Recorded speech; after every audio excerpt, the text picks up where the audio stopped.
Hey Fran, Eric from Miller Music. So you are a home studio owner and you love to make music, and you're probably wondering, what is the best software or DAW for your current home studio? So I want to break that down in the video today. And personally, I feel like there is no one best software, but really a software that's going to fit your musical style and your musical needs. All right, so I want to break down 5 of the most popular DAWs on the market today and give you my opinion on the pros and cons of each. Let's jump in. So the first software is Logic, and Logic is really, really great. You get a lot of value for the cost. It's $200 and it's a great all-in-one, all-in-the-box software.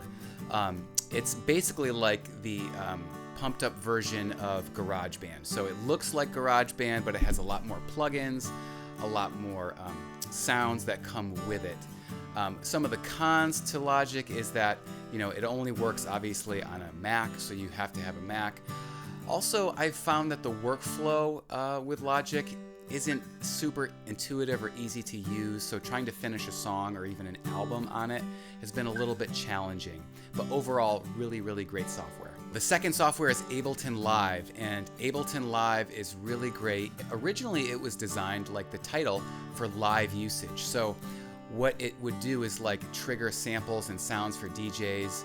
Eventually bands started using them to use background tracks for them. So you can even, you can trigger samples on it. You can trigger different parts at different times in the song, just at a push of a button, or even, triggering lights. So it's really powerful for the live application, but it's also excellent for electronic music, dance music, that kind of thing. So some of the cons of Ableton I've found are just the sounds.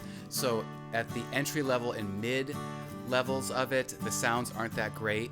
But the highest version of it, the sounds are excellent. But it does come with a cost, so that's $800 for that, the highest version of it. But if you really like Ableton and you like the look and the feel and your purposes for it, I would recommend it. So the third software is PreSonus Studio One, and I have to admit I'm a little bit biased with this software. I personally use it. I switched over to this software about 2 years ago, and it's been working great for me. I do a lot of rock, blues, jazz music, more kind of traditional stuff, more audio-based stuff, and I find that it works really, really great for me. I use the PreSonus Sphere, which is basically a subscription, so it's $15 a month, and with that you get all of their plugins, all of their sounds, so it's really affordable. Again, it works really, really great. Even with that PreSonus Sphere, you get tutorials, and there's a lot of education that you can learn from in there.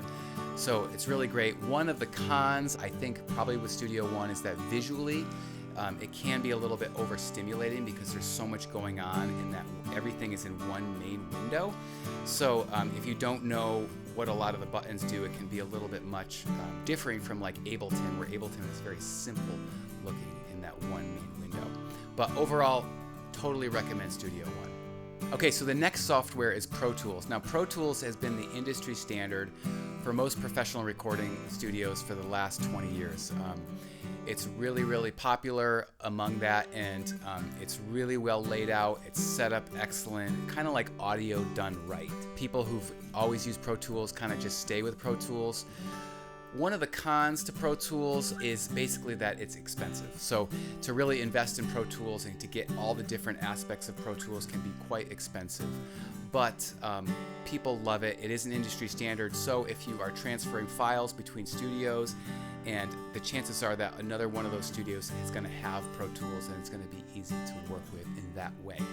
So the last one is FL Studio, and I personally haven't had a lot of experience with FL Studio, but I know people that love it and swear by it. And basically, FL Studio I think is really good if you're doing like electronic music or hip hop. It used to be called Fruity Loops, loop-based software, so I think that's where it kind of got the name FL Studio, kind of using loops and then using it for hip-hop, dance music, that kind of thing. I've also heard that it's really intuitive with their MIDI note editor, and people really swear by it. So if you're into that kind of music, I would highly recommend FL Studio. So some quick other considerations for free software. Okay, so there's a number of software platforms that are actually free, And one of these is called Soundtrap. Now Soundtrap, you can get a free account, and it's actually web-based. And a lot of my students over the years have really liked this. It's actually made by Spotify. I can't think of a simpler application to use. It doesn't have all the power and the features of the other ones, and it's not really a professional software. But if you're a student and you're just looking to get into this, you may want to check out Soundtrap. One of the cool features of Soundtrap actually is you can collaborate. So because it's web-based, if you make a change on something and you're collaborating with someone else, it'll actually save it, upload it to the cloud, and then they can see that change you made virtually in real time. So that's a pretty cool feature. A lot of the other softwares we've been talking about also have free versions. So for example, Studio One Prime is a free version of Studio One. It's an extremely light version, but it's for free, and I tell all of my students to use that because it works on both Mac and PC, and it can get you up and running and started.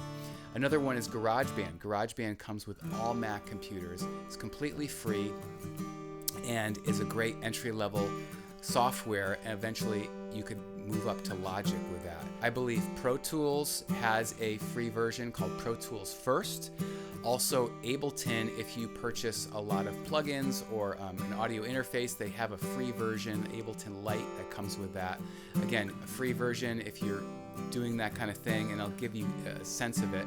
So if you want to just check out some of these softwares, you can download the free version of a lot of them. So if you found value out of this video, I encourage you to download my free 5-step home recording guide. Basically, it's a video tutorial how to get great sounds from your home studio, and you can do that by clicking the link in the description below. And leave me a comment. Let me know what your favorite DAW is.